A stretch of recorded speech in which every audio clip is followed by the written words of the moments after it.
I'm a Sokovian fortune teller. Wow, that is so lame.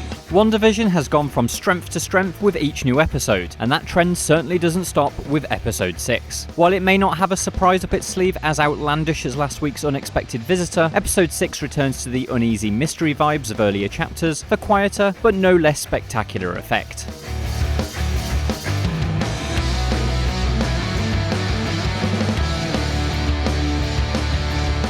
Episode 6's first half feels more like the earlier half of the season, played out as a straight comedy homage and letting the stranger elements play out beneath the surface. This week, writers Chuck Hayward and Peter Cameron make the pitch-perfect decision to pastiche 90s classic Malcolm in the Middle, which lends the entire episode a fun directorial style with cutaway gags and to-camera jokes. There's an almost zany quality to the tone, which complements the meta storyline, which itself continues to escalate its joyful weirdness. Much of that comes from the introduction of Evan Peters' Pietro Maximoff, who is a mainstay throughout the episode. His existence inside the sitcom means he's written in line with his cheeky portrayal in the X-Men films, strengthening the connective tissue between the two universes. Smartly, the show isn't ready to blow his secrets just yet, and so the episode is just peppered with small moments of confusion from Wanda about his history. That calls into question exactly how he's arrived, because it certainly seems like Wanda didn't make him. On the sitcom level, he works as the perfect weird uncle, and acts as a catalyst to make Billy and Tommy more interesting characters. They're still largely kid stereotypes, but the evolution of their superpowers helps bring them closer to their comic book origins, and thus more important to the story. It's also particularly cute to see Billy dressed in a Wiccan Halloween costume, and Tommy's Quicksilver costume hints at his comic book counterpart Speed.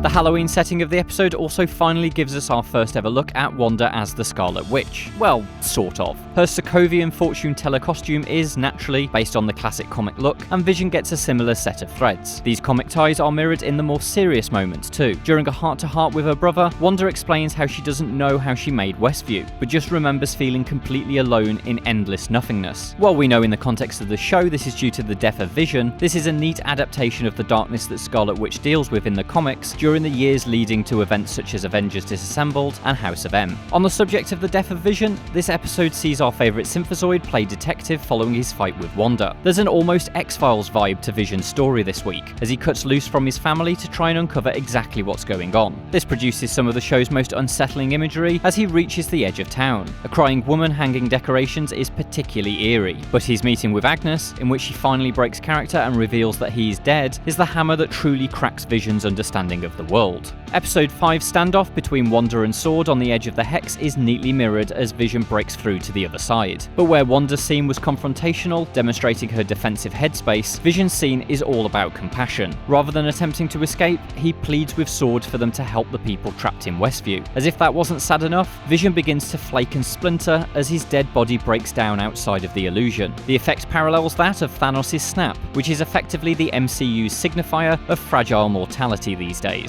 Wanda's extension of the Hex to save Vision from decaying is both a huge set piece for the episode and a visual summary of where we are so far. Wanda just can't let Vision go, and as heartbreaking as it is, her insistence on keeping him prisoner is a growing problem that's hurting more and more people. I do hope we get to visit the Sword Carnival next week though, as tragic as its origins are.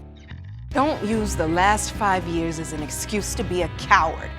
Speaking of Sword, the agency is once again a major part of this episode, and the rift between Hayward and Monica widens. With Monica, Darcy and Jimmy essentially a splinter faction now, it's safe to say that Sword are definitely our bad guys, and Hayward's shouty bravado is pretty easy to hate. It also paves the way for upcoming reinforcements. Monica mentions a friend who can help her get back into Westview, which is a fun tease for what will hopefully be a big name cameo or a new character entirely. With X-Men characters now in the fold, all bets are open as to who this could be, but if you need a scientist who can break a barrier, perhaps a certain fantastic thinker may be worth calling. Also offering a tease for the future is Darcy's discovery of Monica's blood work, which shows her cells being rewritten on a molecular level. This adds an additional layer of danger to the trio's ambitions of breaking back into Westview, but ultimately works as a nod to the comics and a hint as to what could potentially be a superpowered future for Monica Rambeau. It also raises the question as to how this affects every single person trapped inside of Westview. In the comics, Wanda wiped out all mutants in House of M. It would be a clever reversal if she's actually responsible for all mutants in the MCU. WandaVision has always been a show about juggling and balancing more than a handful of elements, and that has sometimes meant comedy at the expense of drama, or vice versa. But episode 6 successfully finds the sweet spot, delivering expertly judged doses of sitcom homage and darkness, alongside a plethora of comic book Easter eggs. It's not as dramatic as last week's chapter, but that does allow for the weird mystery vibes that the show does so well to return. This makes for an episode that moves pieces into place in aid of unseen future plans, but does so while delivering plenty of immediate satisfaction. WandaVision truly feels like it's on the ideal home straight, and hopefully its final 3 episodes will maintain this quality. For more WandaVision, why not check out this episode of Cannon Fodder, where we take a closer look at the show.